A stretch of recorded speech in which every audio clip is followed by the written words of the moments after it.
Hello folks, George Hansen, the mouthpiece here with super middleweight sensation Jesse Hard Work Hart, who will be fighting in 2 days at 2300 Arena in South Philadelphia.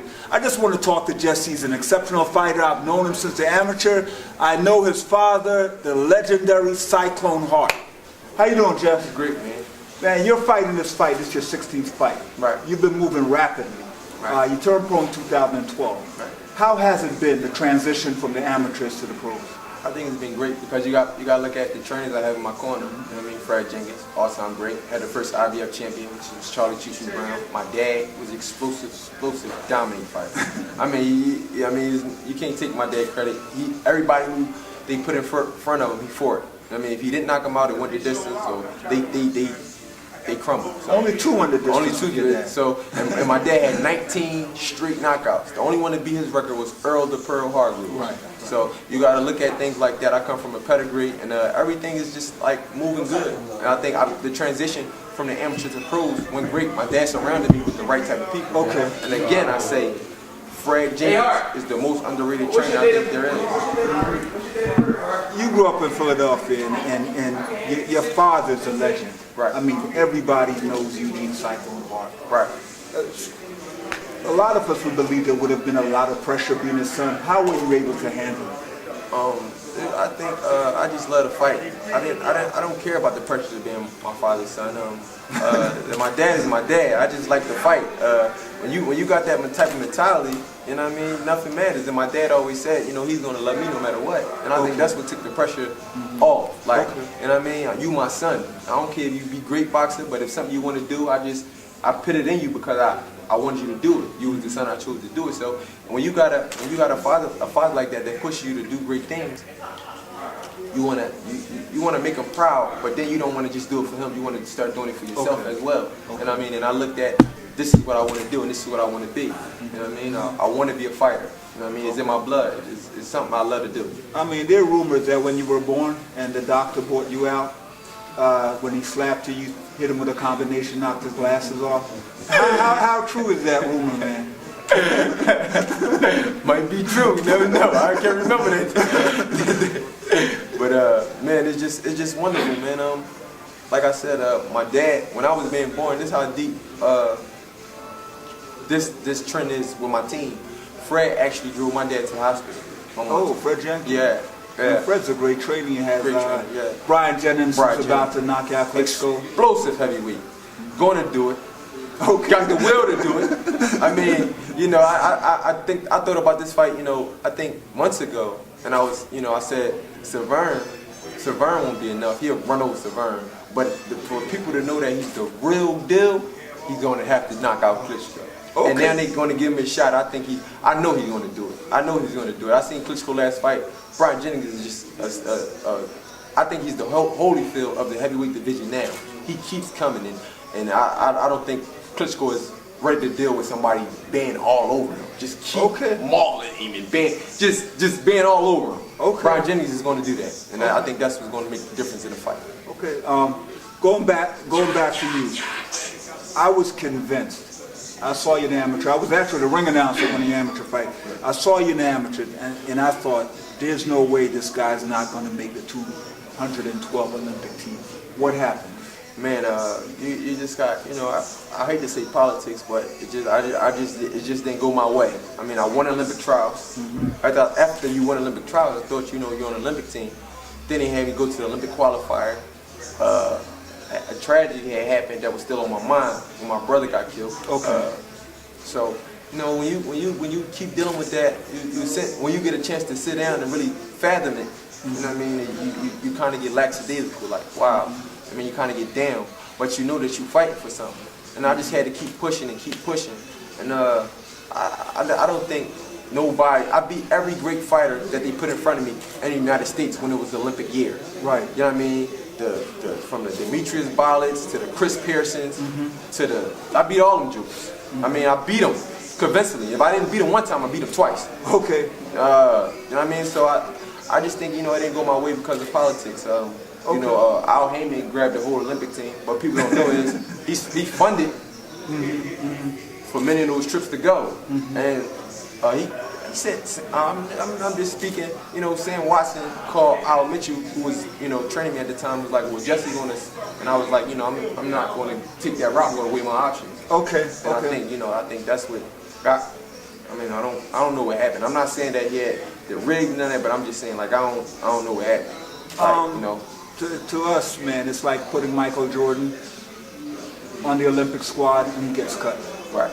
I couldn't understand it. To me, we thought Philadelphia was going to have another gold medalist, right, like David Reed, right, and it just didn't happen. Right. How much is that motivating you to get to a world championship before the other guys? It's motivating me to see for the country to see what they missed out on. I was the hottest fighter, I think, on the Olympic squad, including the whole, not excluding nobody. You know what I mean? You picked me up when I was on that Olympic team, man, I was the hottest fighter on that Olympic team. Everybody, you know what I mean, was driven from me. You know what I mean? They seen my drive and that motivated them want to push more.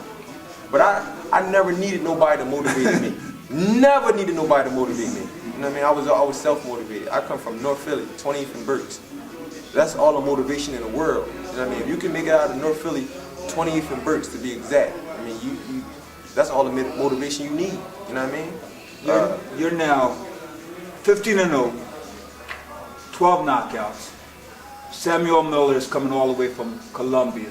I have to ask you this question: have the commissioner, the boxing commissioner in Philadelphia, have they approved him to wear a helmet and a Kevlar vest into the ring on Saturday? How is he going to stand up to your power? I hope not, because man, whatever he got on, he ain't gonna be able to stand up. Or whatever, be a helmet, Kevlar, whatever he got, ain't gonna be enough. I told him that today in the press. I mean, whatever he got, it ain't gonna be enough. You know what I mean? Nobody can save him in there. No, once you get in that square circle, me, nobody can save you. You know what I mean? You all mine. All the talk is over.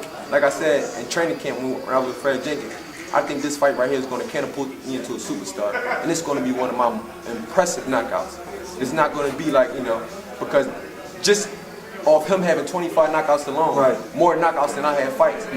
And you seen what the comments was when you put that fight up. Right. He doesn't even have enough fights to fight this guy.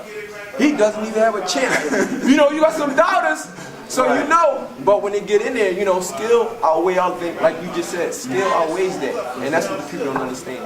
I'm gonna knock this guy out, man. I'm gonna go forward. What's your time frame? You're 15-0. You're moving rapidly. 14 fights in less than 2 years. What's your time frame for a world championship?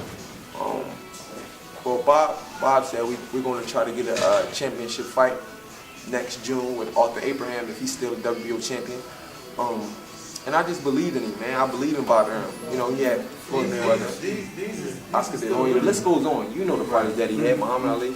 So when you got that, you got to just, you know, you got to deal with that and hope, pray for the best. And I see myself with Arthur Abraham next June. That's what Bob showed me. Okay. Ironically, this is only the second time within the city limits that you're fighting. You fought at Temple, McGonigal Hall back in December 2012. This is the second time you fought in Vegas, you fought in Madison Square Garden, you fought all over the country, right, but this is your second time. How was the pressure and how are your fans handling seeing you in Philadelphia? I think last time all the pressure was on Brian Jennings. Like okay. You had to, because he was the main event, so it's like big. And I was on the undercard, and everybody else was on the undercard, so it wasn't, you know what I mean, it wasn't as big as that. But it was still big for me because I wanted to perform spectacular because I know he was going to perform spectacular. So it motivated me to want to win and get a win impressively.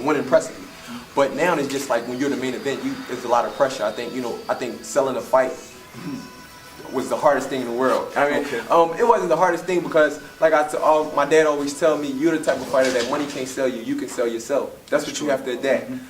We went to Temple. We went to colleges in Philly to promote the fight.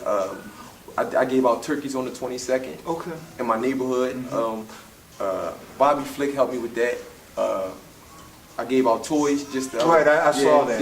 And my media day to underprivileged kids. It was just like, you know, and I've done all those things from my heart. That was really what I wanted to do. I've been wanting to do that. So I just think being a main event gave me that opportunity. You know what I mean? And everything just went so good. this far into the fight. You know what I mean? But to actually sell a fight and to go here and here, and it was a lot of pressure. You know what I mean? Ticket sales, we did great numbers. I can say that we did excellent numbers. I got a call from Carl Moretti, which is the executive from Top Rank. He said we did excellent numbers. So I think that was the most important thing to see. Could Jesse Hart do excellent numbers in his hometown? It's a city behind him. And I think that's why I always say this fight is going to catapult me into a superstar. You look at Terrence Crawford. Exactly. He sell out a stadium. You know what I mean? Bob said he wanted to get the Leah Core Center. But, you know, around this time, you got basketballs going and everything. So we got the arena, and it's sold out. Yeah, it is sold out. I think we did spectacular numbers, and I think the next fight, I think it's going to be on HBO. I think that's what we shoot for, HBO at the dark. You know what I mean? But we got to make quick work of Sammy Miller first. Make quick work of Sammy Miller. I have to ask this question, and besides your father, who's your favorite fighter? Tommy Hearns was my idol.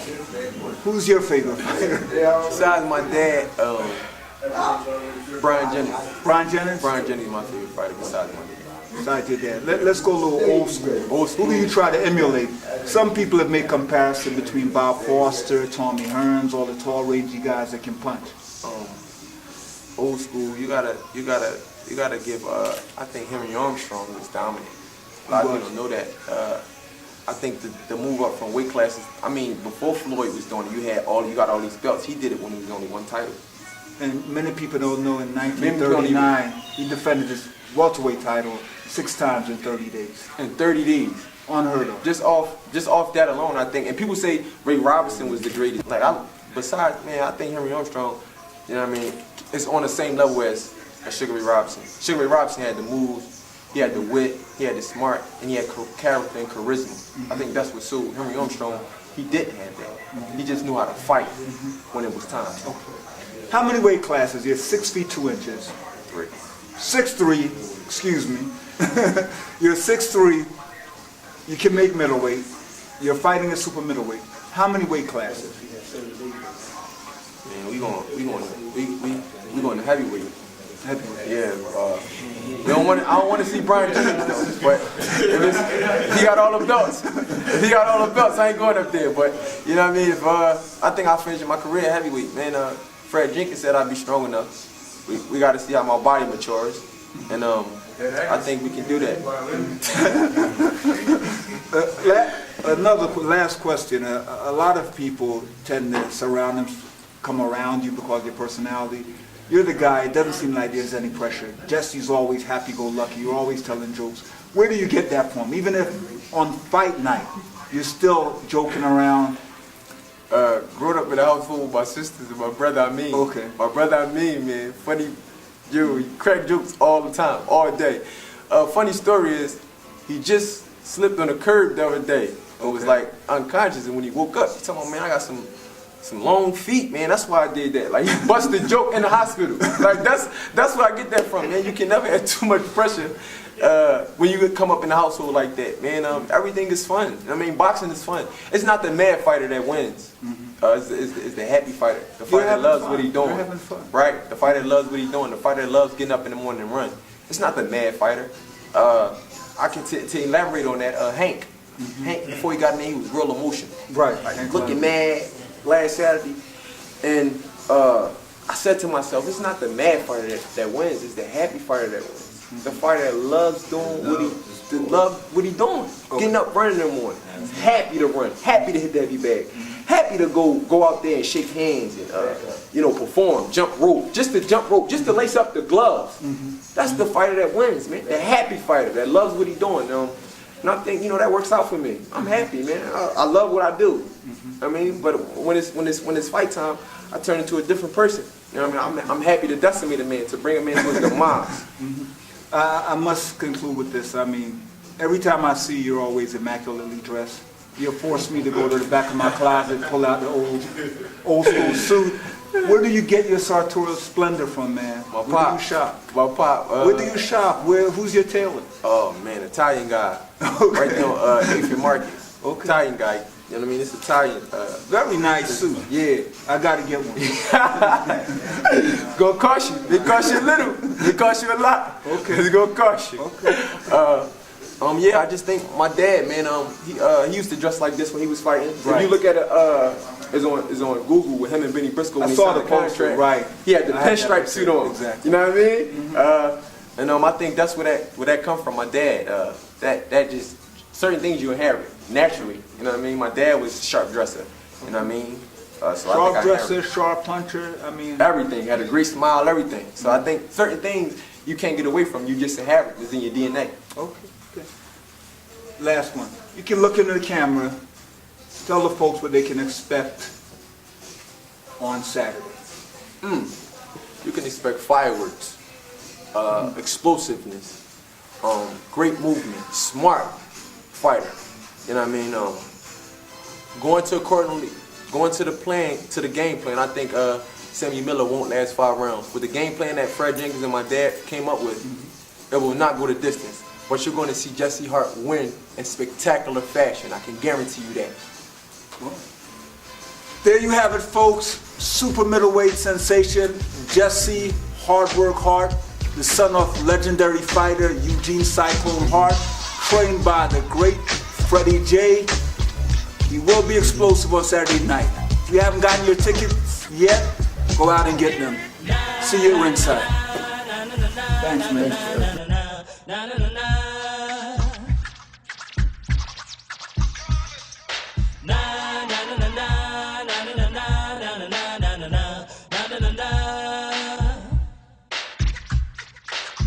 Here comes the